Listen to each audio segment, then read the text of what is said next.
পুরনো এবং অপ্রয়োজনীয় জিমেল অ্যাকাউন্ট কিভাবে ডিলিট করতে হয় আজকের এই ভিডিওতে আমরা শিখব।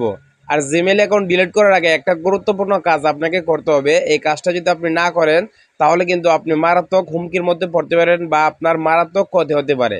তো সেই গুরুত্বপূর্ণ কাজটা কি সেটা মোবাইল স্ক্রিনে দেখাবো। অবশ্যই ভিডিওটা সবাই মনোযোগ সহকারে শেষ পর্যন্ত দেখবেন। চলুন কথা না পারে মূল ভিডিওটা শুরু করছি। জিমেল অ্যাকাউন্ট ডিলিট করার জন্য প্রথমে আপনি জিমেলে চলে আসবেন। পরে কর্নারে যে জিমেলের লোগোটা আছে দেখতে পাচ্ছেন, কর্নারে জিমেলের লোগোটাতে আপনি ক্লিক করবেন। এবার এখানে দেখতে পাচ্ছেন লেখা আছে ম্যানেজ ইওর গুগল অ্যাকাউন্ট, দেখতে পাচ্ছেন ম্যানেজ ইওর গুগল অ্যাকাউন্ট, এখানে ক্লিক করবেন। এবার এখানে অনেকগুলো অপশন আপনার সামনে চলে আসবে। এখান থেকে আপনি যে কাজটি করবেন, স্ক্রল করে একদম নিচে চলে আসবেন। নিচে আসার পর আপনি এখানে পেয়ে যাবেন ডাটা অ্যান্ড প্রাইভেসি, দেখতে পাচ্ছেন। আপনি ডাটা অ্যান্ড প্রাইভেসিতে ক্লিক করবেন।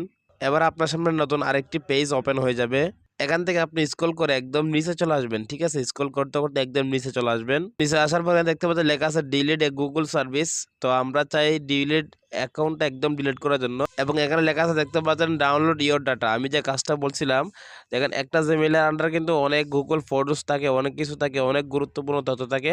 আপনি চাইলে যে জিমেইল অ্যাকাউন্টটা ডিলিট করার আগে এই ডাউনলোড ইওর ডাটা এখানে ক্লিক করে আপনার সমস্ত ইনফরমেশন, সমস্ত তথ্য কিন্তু আপনি ডাউনলোড করে রাখতে পারেন। তারপরে একটু নিচে আসবেন। নিচে আসার পরে দেখতে পাচ্ছেন এখানে একটা অপশন লেখা আছে ডিলিট ইওর গুগল অ্যাকাউন্ট, দেখতে পাচ্ছেন।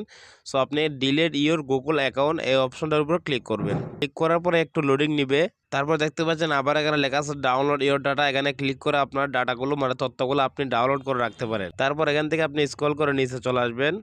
নিচে আসার পর এখানে দেখতে পাচ্ছেন দুইটা বাম দিকে খালি ঘর আছে, দুইটার মধ্যে আপনি টিক মার্ক দিয়ে দিবেন।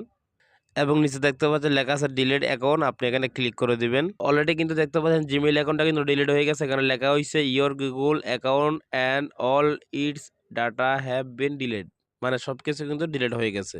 সো এইভাবে কিন্তু সহজে আপনি গুগল অ্যাকাউন্ট ডিলিট করতে পারবেন। এবং আপনি যদি চান যে ডিলিট অ্যাকাউন্টটা আবার রিকভার করতে, এখানে কিন্তু লেখা আছে যে রিকভার ইওর অ্যাকাউন্ট, আপনি কিন্তু চাইলে আবার রিকভার করতে পারবেন। এই ছিল আজকের ভিডিওটি ভালো লাগলে শেয়ার করবেন। দেখা হবে পরবর্তী ভিডিওতে।